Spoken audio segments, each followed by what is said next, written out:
Well, ladies and gentlemen, you are certainly welcome back to the channel. Keith here from Commander Hoops. If this is your first time viewing the channel, you know what to do.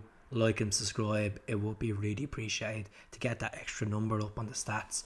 So let's talk about it. Carl Starfelt, a guy that I talked about 4 or 5 weeks ago on the channel about the departure of the departure of Jota. Is he going to be one of the next players to go? And, you know, a source which I don't highly believe, but I'm going to talk about anyway, is the Sun Sports. Celtic are willing to listen to offers for Carl Starfelt. Now, we bought this guy for 4.3 million for Ruben Gazam 2 years ago.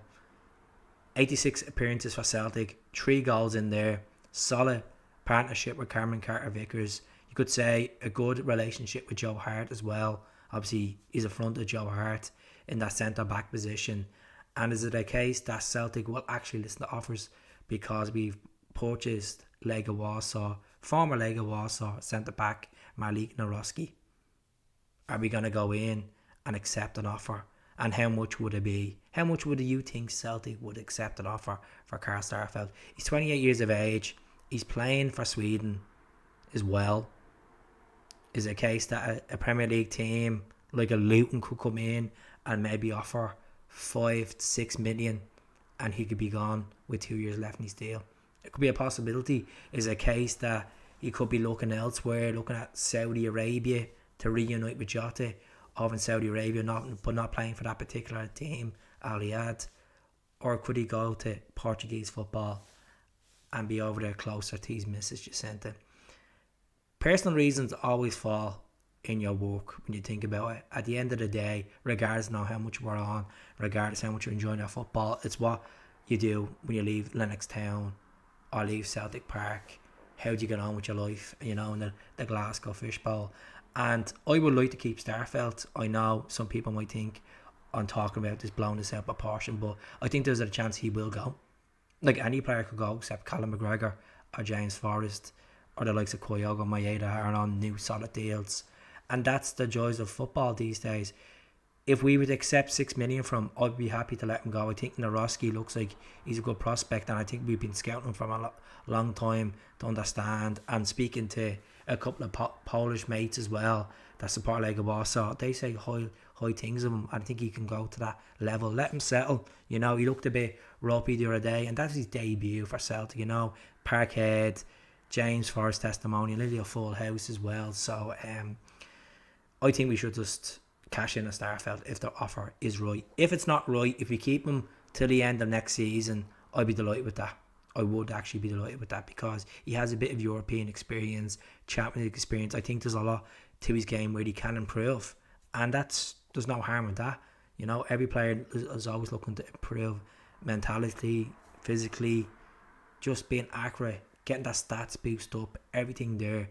Regardless of Livakovic, the Croatian goalkeeper. Now, I've been thinking about this the last couple of days since I last done a video on this. I think Dynamo Zagreb are going to sell him. And I think the reason why they will sell him, if they fail to qualify for the Champions League, which they have AEK Athens left next in the third round, and then they'll have to play a playoff. If they fail to qualify, I think they'll be listening to offers below 10 million.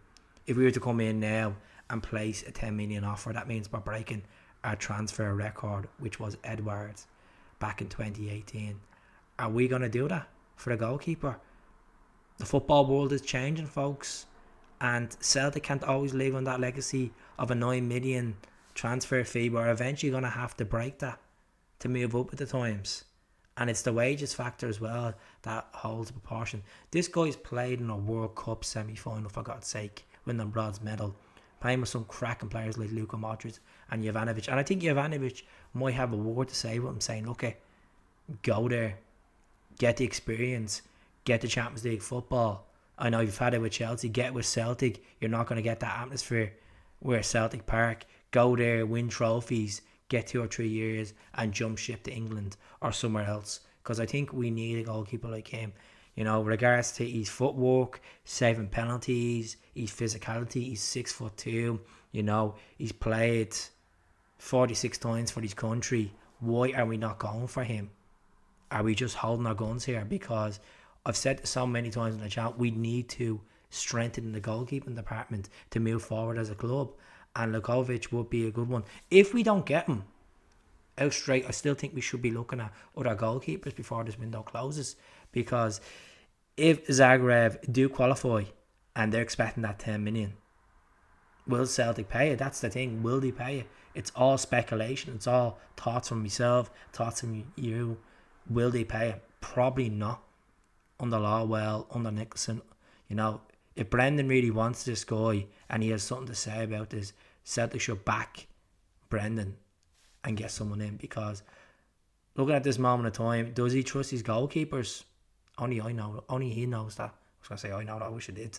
Only he knows that. Only John Kennedy knows that. Only Stevie Woods knows that. You know, only Joe Hart only knows that. Benjamin Seacrest, Scott Bain, you know, they would only know that if they're playing more football. It'd be interesting to see who starts tomorrow. If it's going to be Joe Hart, more likely it probably will be, down to experience, down to stats, winning titles. Could be Scott Bain.